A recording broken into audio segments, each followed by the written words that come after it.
करवा चौथ का रात होता है और उस दिन एक पत्नी होती है जो दुल्हन की तरह तैयार होकर अपने पति के लिए उपवास की होती है। और पति भी उसका बहुत खुश था, इंतजार कर रहा था कि कब पत्नी आएगी और पत्नी के साथ मिलकर हम करवा चौथ का व्रत खोलेंगे। पति भी दुल्हा की तरह तैयार हुआ था और पत्नी उसको छत पर खुशी खुशी ले जाती है और पति का आरती उतारती है, उसके चलने से मुंह देख कर व्रत मनाती है। और फिर ऐसा क्या होता है जो कि उसे पत्नी ने अपने पति को ही चार प्रेमियों के साथ मिलकर उसे दर्दनाक मौत के घाट उतार देती है। दरअसल आइए दोस्तों जान उस पत्नी का चार प्रेमी कैसे बन जाता है और उसके पति को किस तरह से मौत के घाट उतार देते हैं। दरअसल आप भी सुनकर हैरान हो जाएंगे कि एक पत्नी अपने पति के लिए करवा चौथ का व्रत करके फिर उसे कैसे अपने ही प्रेमियों के द्वारा उसे मरवा डालती है और पुलिस को क्या कहानी बताती है। तो आइए जानते हैं इस वीडियो के माध्यम से। तो हेलो दोस्तों, नमस्कार। उम्मीद करते हैं कि आप सभी बहुत ही अच्छे होंगे और हम भी अच्छे हैं। दोस्तों, आज की जो सच्ची घटना है वो उत्तर प्रदेश का एक अमेठी जिला है। उसी अमेठी जिला का एक गांव होता है गोरी गांव। उसी गांव में एक महिला होती है जिसका नाम रजनीशा होता है और उसके पति का नाम बद्री प्रसाद होता है। दरअसल वो पति पत्नी एक घर में रहते थे और उसके बच्चे भी रहते थे, लेकिन उसके सास ससुर जो कि रजनीशा होती है उसके सास ससुर उससे अलग होते हैं।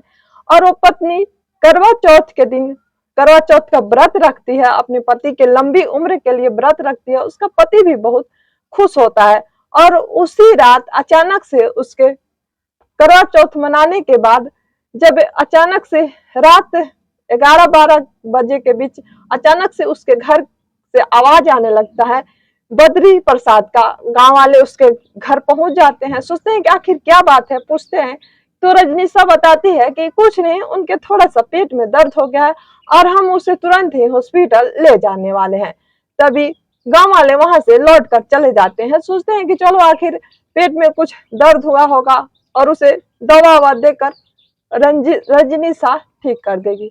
लेकिन जैसे ही सुबह होती है उसके घर में चीखे मार कर दहाड़ कर जो रजनीशा होती है वो रो रही होती है और वह पुलिस को अचानक फोन करके बोलती है कि साहब मेरे पति का मृत्यु हो गया है। दरअसल वो उनके पेट में दर्द था और मैंने मेडिकल से दवा लेकर उन्हें दे दिया और उनकी मृत्यु हो गई है।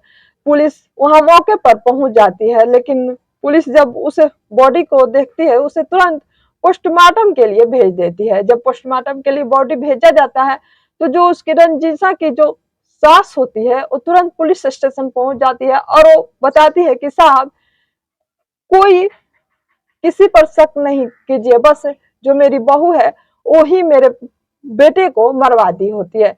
पुलिस वाले भी शक नहीं कर किए होते हैं क्योंकि उसी रात करवा चौथ का रात था और उस दिन वो सजी हुई होती है दुल्हन की तरह और उसका पति भी दुल्हा की तरह तैयार हुआ होता है और वो उस पति के लंबी उम्र के लिए व्रत की हुई होती है और वो पत्नी दहाड़े मारकर रो रही होती है कि मैंने करवा चौथ का व्रत किया था और हाय मेरे पति को ऐसा क्या हो गया जो कि पेट में इतना अचानक दर्द हुआ कि मेरा पति आज चल बसा।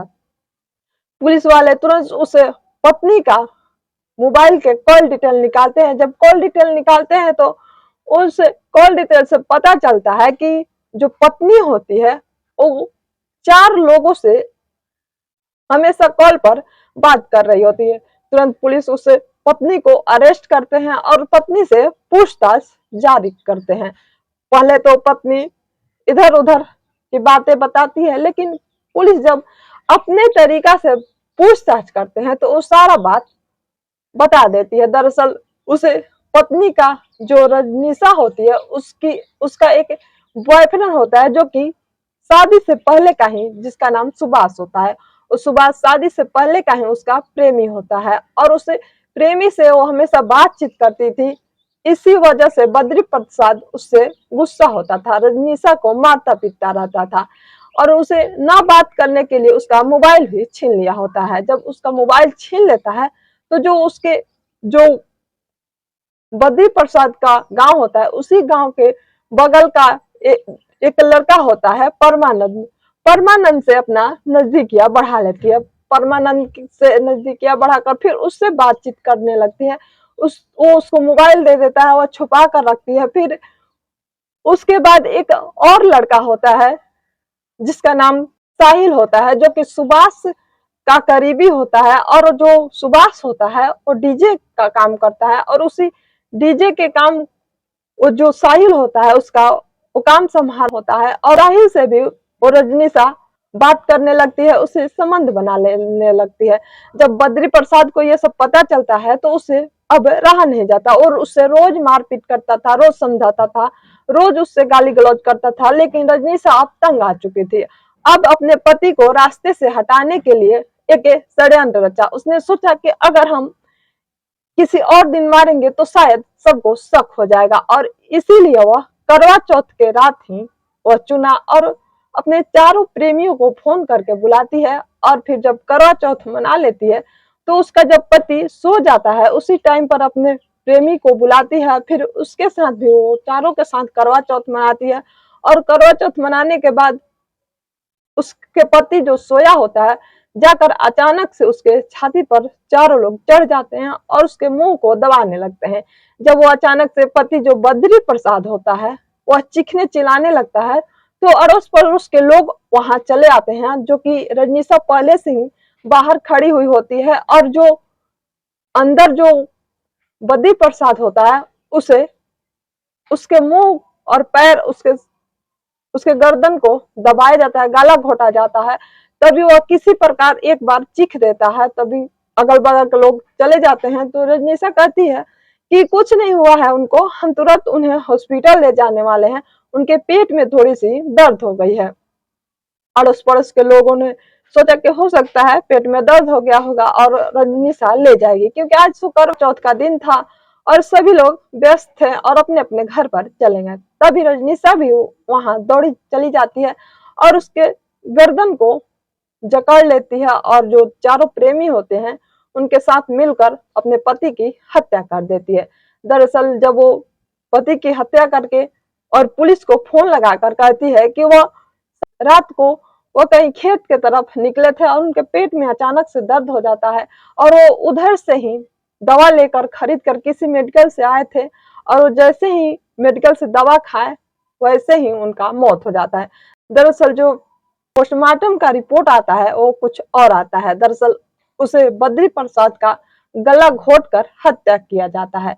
अब रंजिनिशा और उसके चारों प्रेमियों को पुलिस अरेस्ट कर लिया है और चारों को अपने कब्जे में ले लिया है, और पूछताछ अभी भी जारी है। दरअसल एक पत्नी कैसे ऐसा कर सकती है जो कि अपने ही पति का अपने 4 प्रेमियों के साथ गला घोटकर मार देती है।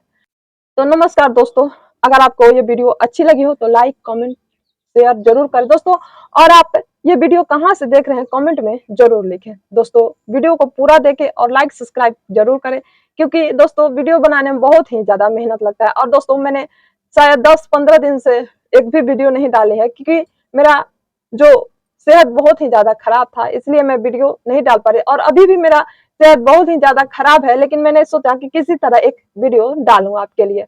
दरअसल दोस्तों सपोर्ट जरूर करें। नमस्कार दोस्तों, स्वस्थ रहें, मस्त रहें दोस्तों।